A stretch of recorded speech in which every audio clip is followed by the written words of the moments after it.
Hello everybody, and welcome back. I am super excited because today I will be doing my Guilds of Ravnica breakdown. I'll be going through what I consider the top commons and uncommons by color, a few of the strategies, a few card interactions, some of the information I have. I will be including a link to this presentation. Yes, it's a PowerPoint presentation basically. I figured it was the best way to get the information across to you guys. So I'll have that link here so you guys can review it whenever you want. I will also include the link I had to that Google Doc sheet I made where I discussed all the cards and the different interactions they have. So definitely make sure to check out those links in the comments below. This is my first time doing a breakdown like this. It's definitely possible I'll get some cards wrong. I've got a section where I have some hot takes that may piss off some people, so we'll see. If you have any comments on those, let me know for sure. But with that, let's just jump right in and start talking about the cards. So first, top three commons in white. Luminous Bonds, I think, is going to be the #1 common in white. If you've played in any limited formats in the last few sets, you know how powerful of effect Luminous Bonds can be for 3 mana. Intrusive Pack Beast, I really like this creature, a 5 mana 3/3 with Vigilance. But specifically when he enters the battlefield, you get to tap 2 target creatures your opponent controls. So that's a great way to push through damage, great way to get your mentor triggers in. It's sort of like Starcrown Stag, because just like Stag on turn 5, you're making some creatures unblockable, and it has Vigilance. And so we'll discuss this a little more, but with the Convoke mechanic, you can attack with the creature and then still tap it to trigger to cast Convoke spells. So I said top 3, and I realized there's 4 cards on the screen, so I'm already off to a bad start, but I just couldn't decide between Swarm Companions and Parhelion Patrol, which one of these I value higher. Swarm Companions, same interaction, right? 3 mana for 2 1/1s. So that's going to help you with your Convoke spells. Again, you'll be able to use those soldiers right away for mana on turn 3. And then Parhelion Patrol, it just does so much. It's 4 mana for 2/3, so that I'm not sure if it quite gets there, but I mean, flying, vigilance, and mentor. The mentor's only going to trigger if you have a creature with power 1 or less, but if you can buff it in some way to give its attack, give it more attack and push through, it does a lot. So I think it could be a very powerful card. At uncommon, we've got Rock Charger, which is a functional reprint of Pegasus Courser. Again, helping get your mentor triggers in. Sunhome Stalwart, 2 mana 2/2 with First Strike and Mentor. I think that's one of the best plays you can be doing on turn 2 in Boros. And then Conclave Tribunal. It's just a very powerful effect, and you can definitely be cast on turn 3 if you need it, but late game you're going to love to have it and place it on whatever non-land permanent they control. So those are my white cards. Moving on to blue. Unexplained Disappearance. Return target creature to its owner's hand for 2 mana, or 1 in a blue. So it's unsummoned, but you get to Surveil 1. And I am very, very high on Surveil. I think it's a powerful mechanic that is going to buy you lots of cards, even out your mana base, get you the cards you need. So I really like this hand a lot. Disdainful Stroke. Counter target spell converted mana cost 4 or greater for 1 in a blue. I listed there. I mean, there are a lot of targets you're going to be able to hit with that. Typically, you're wanting the 2 spell, hold on to this instant spell so that you can trade up, and holding that up is just going to be very powerful, especially common. And then Watcher in the Mist. So we saw how powerful Cloudreaver Sphinx was in Dominaria. Cloudreaver Sphinx is 4 in blue. This is 3 blue, but it's a 3/4 flyer. But you get to Surveil 2, which is more powerful than Scrying 2. So this is probably the way that a lot of blue decks are going to win, is through the Watcher in the Mist, and a lot of stuff is going to be based around that card, and if you can deal with it or not. At uncommon, we got Sinister Sabotage, 1 blue to counter target spell, so that's to counter anything, and you get to Surveil 1. That's getting a little bit expensive for a counter spell, but the fact that it can target anything and you can get the benefit of surveilling from it, I think, is extremely strong. This next one I'm not as confident on, but I think when you're playing the Spells Matter deck and it's about the best thing you can have. Murmuring Mystic, 3 and a blue for a 1/5. Whenever you cast an instant sorcery spell, create a 1/1 blue bird illusion creature token with flying. So just building up your army of 1/1s as you cast counter spells, do burn here and there, do some card draw, do some surveilling. And that 1/5, I mean, that 5 toughness is going to be pretty relevant against a lot of creatures, and the 1 power actually is going to block a lot of creatures with 1 toughness. I'll talk about it a little bit more, but I think just like in M19, creatures with 1 toughness are going to be not so great. And then finally, City Watch Sphinx. I was talking about Watcher in the Mist being powerful. This card can just completely shut it down, and you get to surveil 2 when it dies. So again, that's sort of a win common, blue at uncommon. In black, it's basically all removal. I think Deadweight is easily the #1 common. Enchanted creature gets -2/-2 for 1 black. So you're going to be able to kill anything with 2 toughness or take anything that's a big body and reduce it so it's not as relevant anymore. Deadly Visit, 3 black. That's getting pretty expensive, but it's unconditional removal and you get to surveil 2, so it evens out your draws. You definitely don't want to have a ton of these in your opening hand, but I think it's just a very powerful effect. And then Mephitic Vapors. All creatures get -1/-1 until end of turn and surveil 2. So this pick is a little spicy. I think it's going to play out very well against the Boros decks that have a lot of 2/1s and 1/1s, and also against the Selesnya token decks that are making 1/1 lifelinkers. And it's just a way to deal damage after combat if they're at you're 2/2 into their 3/3 and then kill it off. And you get to surveil 2, so I feel like it does a lot for 3 mana. See if that's right or not. Okay, and then uncommon Playcrafter is a card I'm super high on. 3/2 for 3. When it enters the battlefield, each player sacrifices a creature or planeswalker. Each player you can't discards a card. I mean, it just does so much. You might have to sacrifice it, but it can kill whatever big creature they might have if they only have 1. If you have small things and they only have 1, it's a blowout. And the fact that they don't have anything to do it, you can play it on an empty board and make them discard a card. So a 3-mana 3/2 is pretty good already, but all those abilities I think are very strong. Price of Fame, 3 and a black.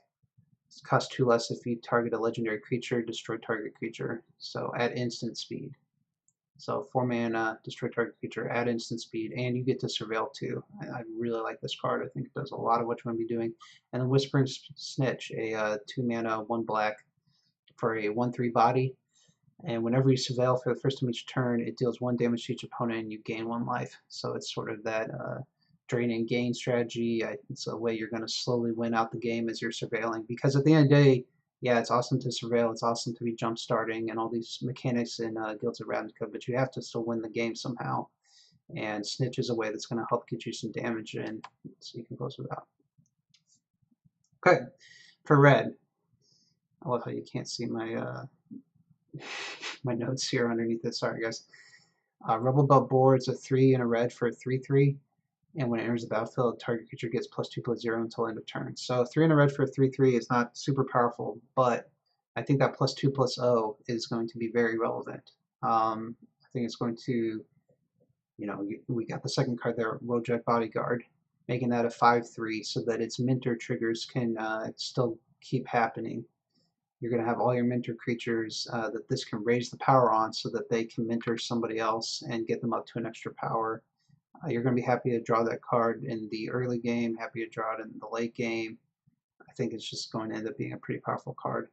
Wojek Bodyguard, these kind of conditions of can't attack or block alone can be pretty tough, but the fact that this card has Minter, you're going to want to be attacking with other creatures.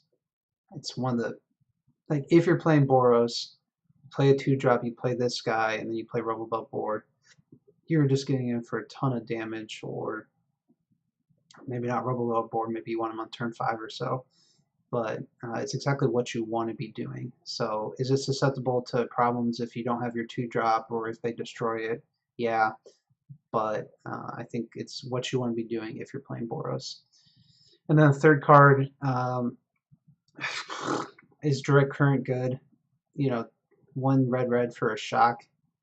You know, and in my teen, a red for a shock was not that great. It does have Jumpstart on it, so there's a lot of spells matter in this format. So I have it in the top 3, but I'm not sure that that's right. And then same thing with Cosmotronic Wave. I think this could be really good. So for the same reasons I like Mephitic Vapors, I like Cosmotronic Wave. I think it can take out a lot of the 1/1 tokens. And then the fact that it's in the colors where you want to be attacking, you know, the fact that their opponent, their creatures can't block, you know, it gives you a free attack step with some of your creatures so you can mentor them up and do what you want to do. I think it's actually going to be a pretty powerful card. I don't know that you're going to want a lot of them in your deck, but I think it's going to be a card that every Boros deck wants. We'll see if I'm right, but that's my top 3 red commons. Okay, then an uncommon, I think Lava Coil is the pretty easy number 1 uncommon in red. Deals 4 damage to target creature. If that creature would die this turn, exile it instead. So that's going to be really good against the Undergrowth decks as well, that it doesn't go to the graveyard so they can't get benefit from it. 4 damage for 2 mana. It's just very, very powerful. I mean, it's sorcery speed, unfortunately, instead of instant, but I'll be playing all those that I can. Then Smelt Ward Minotaur, 2 and a red for a 2/3, so that's not the best stats. But whenever you cast an instant sorcery spell, target creature and opponent controls can't block this turn. So again, you know, Boros pushing in damage, making it so they have weird blocks, creates awkward situations. I think that's pretty powerful. And then Hellkite Whelp, a 4 and a red for a 3/3 flyer, and when it attacks, it deals 1 damage to target creature defending player controls. So it trades with Watcher in the Mist if you wanted to, which are both 5 cards. It's not as good, obviously, because it doesn't fail. But if they have, you know, some 1/1s, a 2/1 on the board, some tokens, it's just going to slowly eat away and shut that down. Then in green, number 1 common, Prey Upon. It's just removal. It's just good removal. Obviously, you have to have a creature for it to work, and it's a fight and not a punch, so it's not great removal, but you're going to take it if you're in a green deck every time. Siege Worm, it's really the way you're going to be winning games in green. You know, 5 mana for a 5/5 trample is great, so if you can convoke 2 creatures to get it out on turn 5, that'd be a great play. If you can get more, that's awesome, but at the end of the day, you're going to play a 5/5 trample in any green deck you can get your hands on. And then my next one, I'm not 100% sure where I'll copy 2 and a green for a 3/2 with Vigilance. I put this on here more for the cool interaction that you can attack with it, and then you can still tap it for Convoke. So it does a lot of what you want to be doing in Selesnya. Green. Uncommons in green, Affectionate Indrik. It's a 5 and a green for a 4/4. When it enters the battlefield, you can fight target creature you don't control. So it can, you know, take out Watcher of the Mist and still survive. It can take out Tristani, which is going to be a complete mythic rare bomb. It's a 1/4. You know, it may trade off with the City Watch Sphinx, the blue uncommon we talked about. But at the end of the day, it's a good effect. It's removal, and if it doesn't have anything to fight, you're still happy to have a 4/4 late in the game. Crow Harpooner is a very cool card, even when you're not against flying. I mean, 1 and a green for a 3/2 with reach is a strong card, but if they have a card with flying, it could be just a complete blowout of a card. And then Mire the Masses, 1 green for a target creature gets +1/+1 till end of turn for each creature you control at instant speed. Just a very, very good combat trick. At a minimum, you know, it's going to give you +1/+1 for a green to set up good attacks or good blocks. But if you have 3 creatures, it becomes a giant growth. I mean, I think it could be a very powerful combat trick. Okay, so now moving into the guilds. Boros, commons, and uncommons. So for red and white, we have Boros Challenger. It's a 2/3 with Mentor that can also buff itself. I think this is on turn 2 in Boros that if you can get a bunch of Boros challengers, you will be extremely, extremely happy. Just lots of good effects, lots of things. The fact that it has 3 toughness makes it pretty relevant. Then Integrity and Intervention is an uncommon. There's a combat trick in there at instant speed, or there's a lightning helix for 2 and a red and a white. So pretty. I think it should be. And ignore that note. I wrote this presentation up. You can just ignore that note at the bottom. Justice Strike. Target creature deals damage to itself equal to its power. So it's not good against a 3/4, but anything where it's a 4/4 or 4/3. Very powerful. And then True Fire Captain, a red, white minter with 4/3. Whenever it's dealt damage, it deals that much damage to target player. So if they're chump blocking it with 1/1s or 2/2s, it's going to be doing a lot of damage over time. It gets your minter up. That's 4 attack for 4 mana, so you'll be very happy to play it. Dimir, I am super excited about. I mean, look at it's the commons and uncommons, and look how many of them are commons. Per the Boros, where I didn't actually put a single Boros common in. Dimir with Notion Rain, Surveil 2. It's a 1, a blue, and a black. Surveil 2, then draw 2 cards, and then deals 2 damage to you. I mean, in a world that exists, this card reads basically draw 4 cards if you can bend 2 jumpstart cards. Obviously, that's pretty ambitious, but still, I'm very happy to play a better divination. Then Artful Takedown 2, a blue and a black at instant speed. You can choose one or both. Tap target creature or target creature gets -2/-4 until end of turn. So just some great removal doing the -4 toughness there. Whisper Agent. And Whisper Agent, I put the hybrid mana in here. He could be played in blue or black as well. But I like this card a lot as well. A 3/2 Flash is an okay creature as it is for 3. But the fact that you also get to surveil 1 and even after draw steps, I'm just very excited about that. And then there's a cycle here of 4 mana uncommons for the guilds.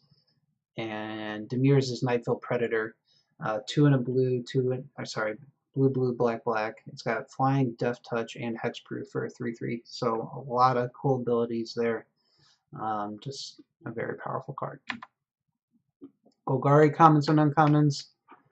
At common, I'll start left to right, I guess. But now I'll start at common. So we have Rhizome Lurcher. It's a 2 black-green for a 2/2, but with Undergrowth when it enters the battlefield. It enters the battlefield with a number of +1/+1 counters on it for the number of creature cards in your graveyard. So this is most of the time probably going to be like a 4 mana 4/4, but late in the game it could be a 6/6 for 4 mana. Just a pretty solid card. And then uncommon, we have Golgari Fine Broker, black, green for a 3/4, and when it enters the battlefield, return target permanent card from your graveyard to your hand. So since you've been surveilling a bunch, putting stuff in your bin to get your Undergrowth effects, you're going to have a lot of choices there to basically draw a card, pay 4 mana for a 3/4, and draw whatever card you want. So powerful effect there. I really like Status and Statue. There's a great combat trick there on Status of basically destroying anything when you block or attack, and then Statue, destroy target artifact, creature, or enchantment. So it's very good removal at instant speed. And I know I've been harping on 1 toughness creatures, but Glowspore Shaman is a 3/1 for a black and a green. So it's not just a 2/1, it's a 3/1. So if you get a chance to get some damage in before they get a blocker, I'm happy with that. But specifically the fact that it allows you to bend some cards into your graveyard and even out your land draws if you need it to. It gets some value before it dies. So I think it's a pretty good 2-drop you can have. Is it commons and uncommons? So if you're playing the Spells Matter deck, I don't know that there's anything better you can be doing than the Goblin Electromancer. For a blue and a red, you get 2/2 instant sorcery spells you cast, cost 1 less to cast. So that's just going to turn your direct currents into red, or your counter spells. And we had that 1 blue counter spell at common, now it's just blue. I mean, that's very strong. and still it's a bear, you know. So Hypothesizal, I like what this card does a lot. Draw 2 cards, then you may discard an online card. When you do, Hypothesizal does 4 damage to target creature, so you get some card draw and you get some removal at instant speed, so that's pretty fun. Lead Guild Mage, I think this is the only Guild Mage that I thought really warranted, you know, definitely looking at putting in your deck. I mean, you're probably going to end up playing most of them if they're in your colors, just to get playables, but as far as being really powerful effects, the fact that Lead Guild Mage can draw you a card is very good, and it's still a 2/2 bear. And then Crackling Drake, it's a blue, red for a star 4 flying, and its power is equal to the total number of instant sorcery cards you own in exile and in your graveyard. So, and you draw a card when it enters the battlefield. Does everything you want to be doing in the Spells Matter deck. It's important that, you know, there's that text about in exile, so that's good because if you jumpstart some cards, it's still going to be counting those cards as well, which is pretty cool. Oh no, I didn't change my title, guys. This is Selesnya. Just so you know, it's not Is It. It's Selesnya. Sorry, guys. Maybe I should edit things once in a while. So Selesnya, commons and uncommons. I really like Rosemane Centaur. I think even 5 mana for a 4/4 Vigilant is a strong card, but the fact that you could convoke it and maybe get on turn 3 or turn 4 is very exciting to me. And the fact that it's common, I think you're going to be playing a ton of these, as many as you can get your hands on. Centaur Peacemaker, not as high on this card, but you know, against the Boros aggro decks, it's pretty much exactly what you want. You don't care if they gain 4 life, but you know, you need that 4 life against the Boros decks. It's a 3/3 for 3, which is just good mana all around. It blocks, you know, 2/2s for days, so I think it's a good card. Lative Champion, it's a 3 mana 2/2.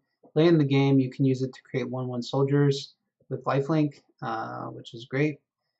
And then you can kind of convoke it to buff it as it attacks if you want to. So you can do things with all those tokens. So it's a token creator and a token enabler, which is pretty awesome. And then Conclave Cavalier is probably my favorite out of all of the I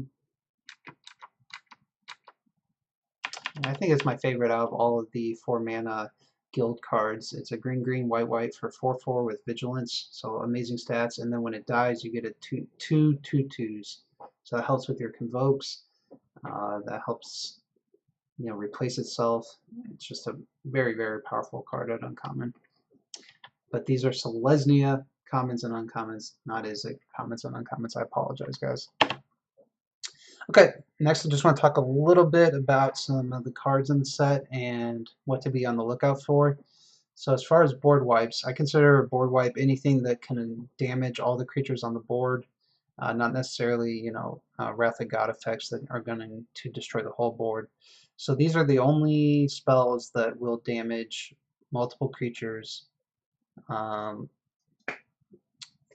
Yeah, so it's what you should be on the lookout for. So there's only 2 at common, Mephitic Vapors and Cosmotronic Wave, which I've already talked about both. And so if you want to play around those, the important thing to remember is that it only cares about 1 toughness, and those are going to be the ones you see the most, obviously.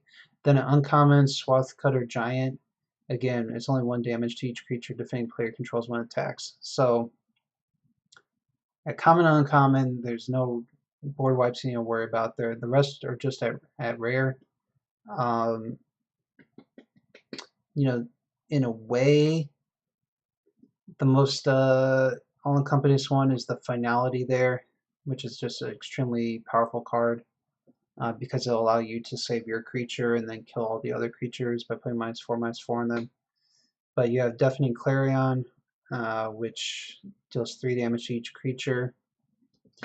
Or you have Citywide Bus, which destroys all creatures with toughness 4 or greater. So that's going to be, if you're in Boros, that could be a sick card for you because if the board state gets clogged up, you can push through. Or even Selesnya, if you're making tokens, that could be a powerful effect. And then Ritual Suit, 2 black, destroy all creatures with converted mana cost 3 or less. So if you're playing a control deck, going up against a Boros deck, that might be more in your wheelhouse of what you're looking for. But there is no, you know, unconditional destroy all creatures. It's all conditional. Most of it's at rare. So do you have to play around it a little bit? But you know, there's no like obvious turn 4 there in white. Okay, Wrath of God time to play around. Counter spells, these are the 4 counter spells in the set. We've already talked about Disdainful Stroke and how powerful I think it can be at instant speed, obviously, but at common. Devious Cover Up, 2 blue. This is also at common, so there's 2 counter spells at common, one at 2 mana and one at 4 mana. But remember, if they have a Goblin Electromancer, they can do it for 1 mana or for 3. Devious Cover says counter target spell. If that spell is countered this way, exile instead, putting to its owner's graveyard. You may shuffle up to 4 target cards from your graveyard into your library. So it is unconditional countering. You're not going to be trading up too often. The effect of shuffling 4 target cards from your graveyard into your library is not going to be super great and limited, but it's there. Just want to make you guys aware of it. We've talked about Sinister Sabotage. I think that is a very strong counter. And then Ionize, if they're an Izzet counter target spell, Ionize deals 2 damage for that spell's controller. So it counters anything, and it also does a little bit of burn to the face. So those are the counter spells to be aware of. Removal, I didn't have space to write out all of the cards. Wait 1 second, let me try and move my screen so that you guys can read this. I'll put myself up here. Good timing. So I didn't have really the space to list out all the cards, but this is the common removal. So this is a removal you'll see at common. A lot of it we've talked about: Luminous Bonds, Dead Weight. So this is the common to be looking at. This is the removal to be looking out for at common. I'm not going to go through each one, like I said, but it's there if you want to come back and review it. So, okay.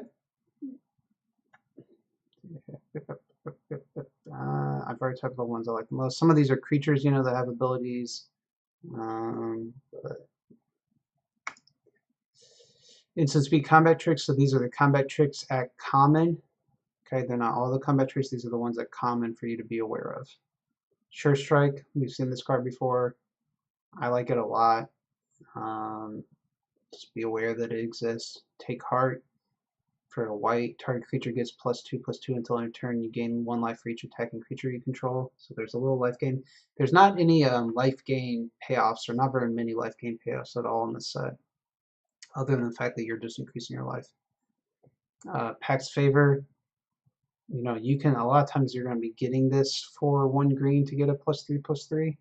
And I bet most green decks are going to be playing at least 1 or 2 copies of this. So keep that in mind. Righteous Blow is kind of removal, kind of a combat trick. I put it in here just so you are aware of it.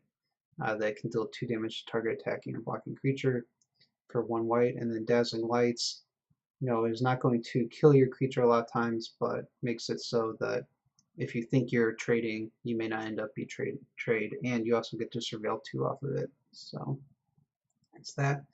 Okay. And then finally, my hot takes. So these are some cards that, you know, you might look at and think that they are good. They may end up being good. So these are my ones that I think people are going to value highly that maybe aren't so great. So the first is Collar the Culprit. Why do I not like Collar the Culprit? Well, first, there aren't too many targets for it. Now, those target lists there include stuff that,